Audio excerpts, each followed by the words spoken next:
Yesterday, the South African National Roads Agency, SANRAL, and the Transport Minister Fikile Mbalula said they were cancelling a tender process that would have led to 17 billion rands worth of tenders being issued to contracting engineers to build roads. Mbalula claimed that he had been contacted by anonymous tenderpreneurs looking for contracts. SANRAL said it had not followed its own processes properly and thus was cancelling the contracts. It said it had involved a design engineer in the process when it should not have.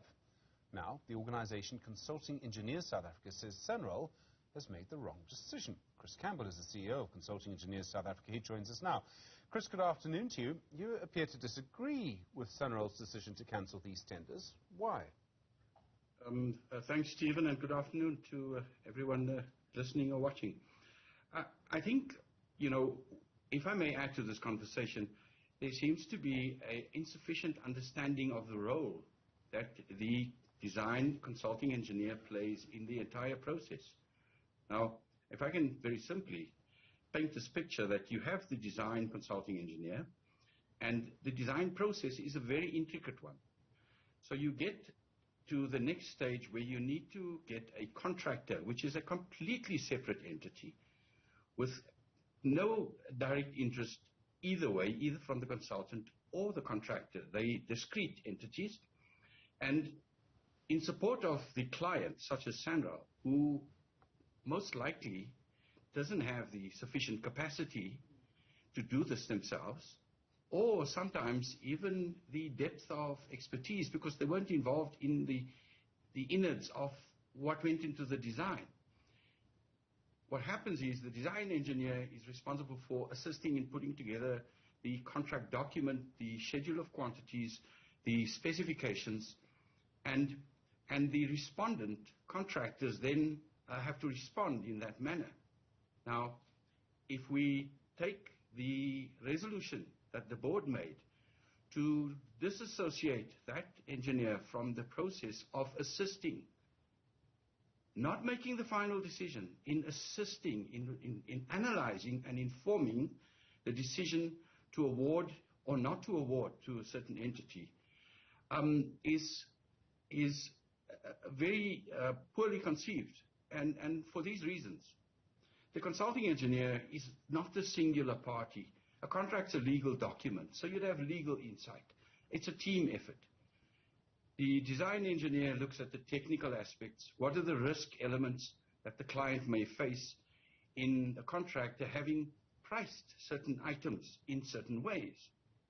Now, if you assume that the thinking of the board is correct, then it's even more complex to assume that you can now go and get a fresh design engineer who now has to go through all of the intricacies that went into the design, the tender document, and the analysis. So you're doubling up in your costs. And the question at the end of the day is, who's then responsible for what? What are the liabilities? And the idea behind the design engineer being involved in the upstream process and then helping to inform the adjudication. And guess what? Even after the award, because the design engineer doesn't make the award, the client does. So they have to exercise scrutiny over that to see if the design engineer has made an adequately informed decision on the technical aspects, at least from their perspective. All right, Chris, I'm sorry to interfere, but no problem. I can see it's quite a technical area. I understand that. We're talking about building roads. It should be a technical area. Let me come at the question this way. Was there any difference between the way these tenders were being issued and the way SANRAL had issued its tenders in the past?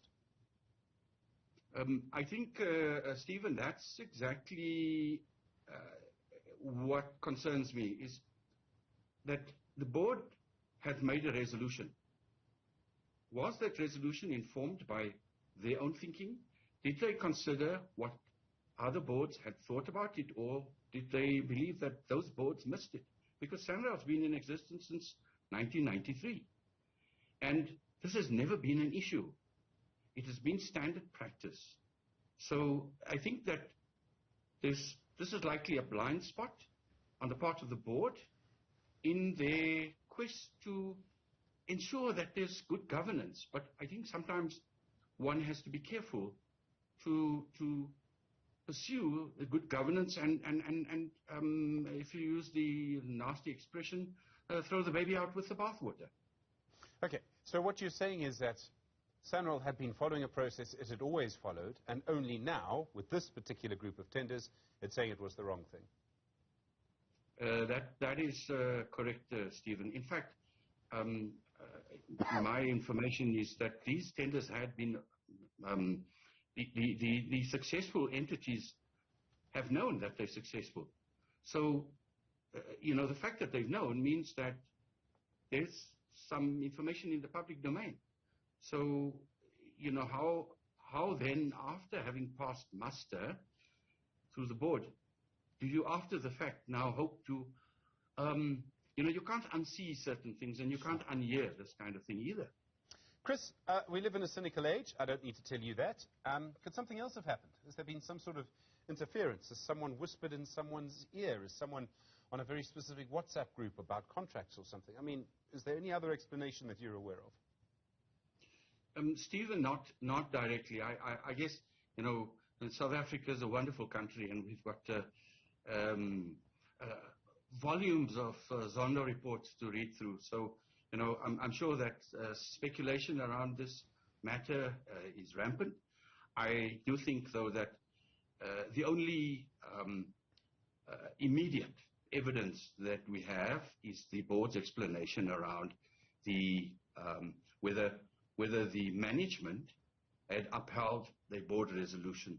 And I think we need to get to the nub of that matter. We can solve this problem if there's a simple acceptance that that resolution might not have been the best one and possibly needs to be reconsidered.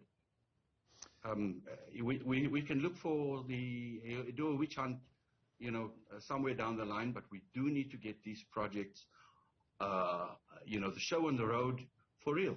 Our economy needs them. I was going to come to that point. I mean, for example, just to pick one project, we're talking about roads, an important highway around the town of Matatiele. I mean, that area desperately needs upgraded roads. The impact of having bad roads in that area will be felt both in KwaZulu-Natal and in the Eastern Cape, and particularly by the people of Matatiele, and they're probably going to have to wait much longer now to get their road.